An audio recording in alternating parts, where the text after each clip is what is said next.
Hey guys, welcome back to my channel. So today we're going to be talking about some random plant tips that I find helpful and that work for me and in my home and in my environment. So they're just random tips that I've picked up along the way. So I hope you enjoy. I hope you learn something. Maybe try it out on your plants. I will say that plant advice is pretty general.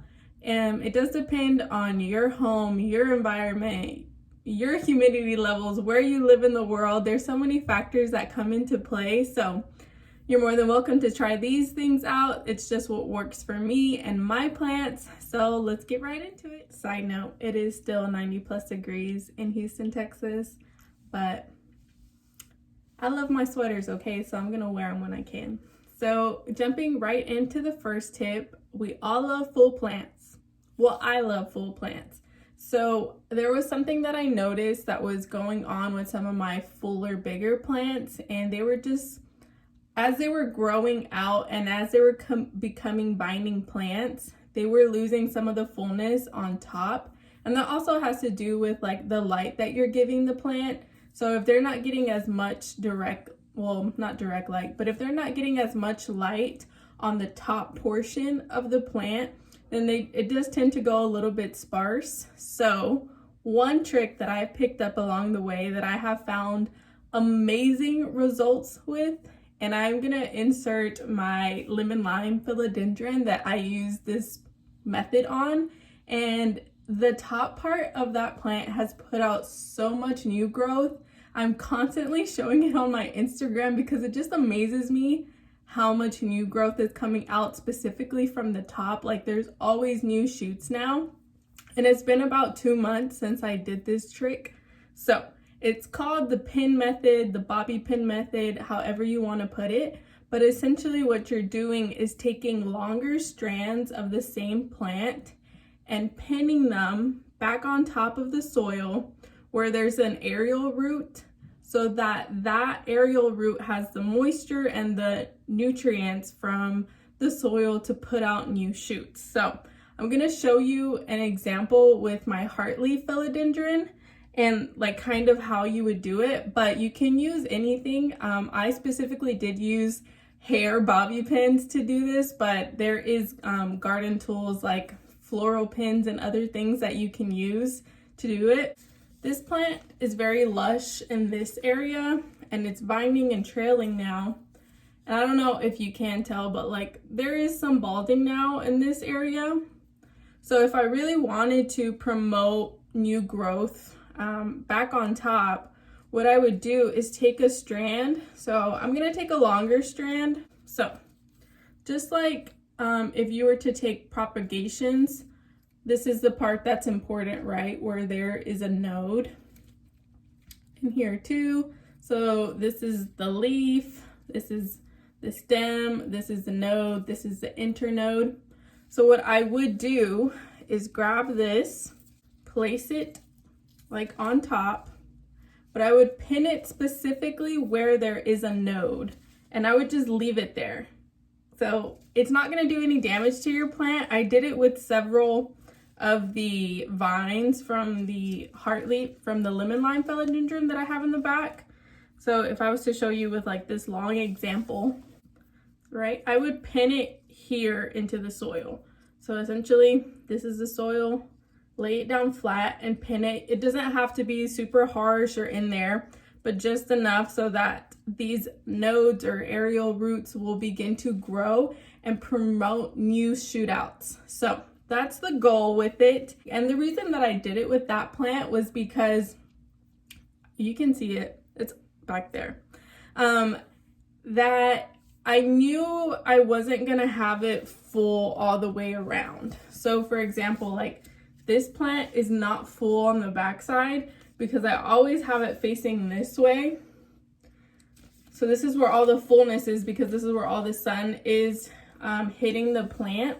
So what I did was take like these straggler strands that were back here and I just pinned them so that it pushed growth here on top. So that's a cool method. It's easy. It does take a little bit of time to actually see the results, but the results are so worth it. You're gonna love it. And yeah, that's my first tip for you guys. Okay guys, so in the plant world, there are two methods to watering. There is bottom watering, and then there is top watering with just a watering can or whatever you decide to use. I will say about 90% of my plants are watered from above, so with my watering can, and the other 10% are larger plants or hanging plants that I find absorb the water better. So for my hanging plants, without a doubt, I will always bottom water because of the way they are. They are in the air, and that just allows the plant to absorb as much water as it needs. And then once it stops absorbing water, I will take it out of the bowl that I have it in and hang it up. And it's just an easier process with my hanging plants.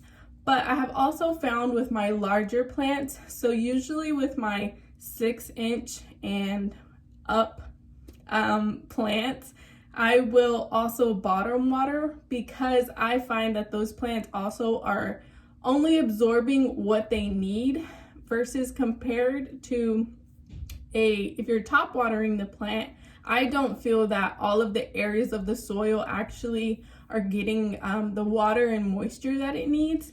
So for example, the plants that I bottom water is this Brazil that's in a 6-inch nursery pot.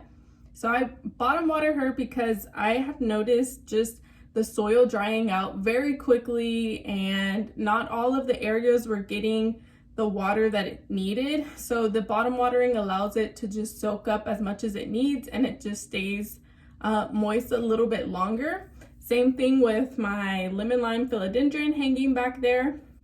Yeah, so also kind of going hand in hand with watering and bigger plants.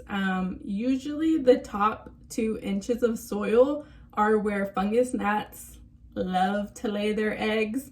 So if you want to avoid the probability of giving a good environment to a fungus gnat, I would bottom water because it's less likely that your top 2 inches of soil will stay moist for a long enough period to where these fungus gnats will come, find their way, lay thousands of eggs.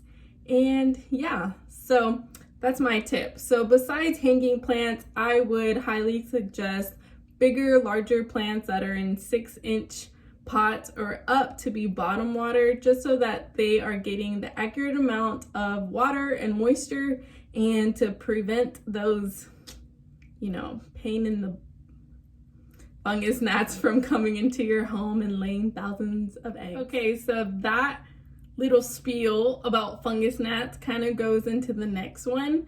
The next tip that I have for you is hydrogen peroxide. So this is a typical household item. So I know hydrogen peroxide can be used for several things, but the only thing that I really have experience in using it for is killing fungus gnat eggs. So I did have a little bit of an infestation around June of this year. One plant that I brought home from the nursery was infested, so it kind of infested some other plants, and I used hydrogen peroxide, so equal parts of hydrogen peroxide and water to basically kill the larva, because it's not going to kill the adult. So hydrogen peroxide and water can, when you pour it into your plant, you will hear it sizzle, kind of like you do. I mean, it sounds gross, but like when you put it on a wound, how it makes that like sizzling, bubbling noise. That's what's going to happen when you put it into the soil. So my suggestion, if you're going to use this to kill fungus gnat eggs because you think you have a problem or you're starting to notice more of the adults around your plants, I would first wet the soil a tad bit before you go in with the mixture, just so you make sure that you don't burn the roots or anything. I've done it on quite a few of my plants. Anytime that I suspect that fungus gnats are coming from a specific plant, I will water them gently a little bit, and then I will go in with the equal parts of water and hydrogen mixture and pour it on there. And it's just very satisfying to listen to because, you know, they're all just slowly dying. But you will also need to get rid of the adults. So this is not like a long-term solution. This is just a solution so that more are not born into your plant area, essentially. I personally use fly traps to kill the adults, and I will also, for a more long-term solution, I mix mosquito bits into my soil mixture when I'm repotting a plant. So if a plant is just severely infested, I would just go ahead and repot the plant. Like, don't even fuss with like the whole hydrogen thing. There are so many other ways to use hydrogen peroxide. I have heard about saving a plant from root rot using hydrogen peroxide. I've heard about killing spider mites. I'm not too sure because I haven't personally done that, but it's just an easy way to start getting rid of the problem before it turns into like a really big mess. Okay guys, those are my tips that I have for you today. So 1, the pin method to make your plants a little bit more fuller on top. 2 is bottom watering larger plants so that they are getting all the water that they need in all the areas of their really big pots.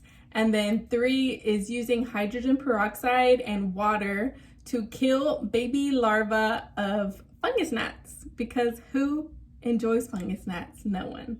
So those are my tips. I will say, like I said, houseplant tips are very general. What works for me here in Texas might not work for somebody that lives in New York or, you know, anything of that nature. Along the way, I have learned to just kind of take what works for me and my plants and my environment. So I suggest you do the same.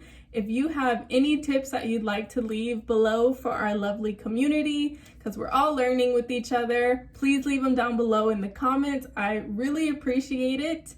If you have any modifications or suggestions on how to amplify the tips that I gave today, go ahead and leave those in the comments down below. Make sure to like the video if you enjoyed it, and I'll catch you in my next one, guys. Bye.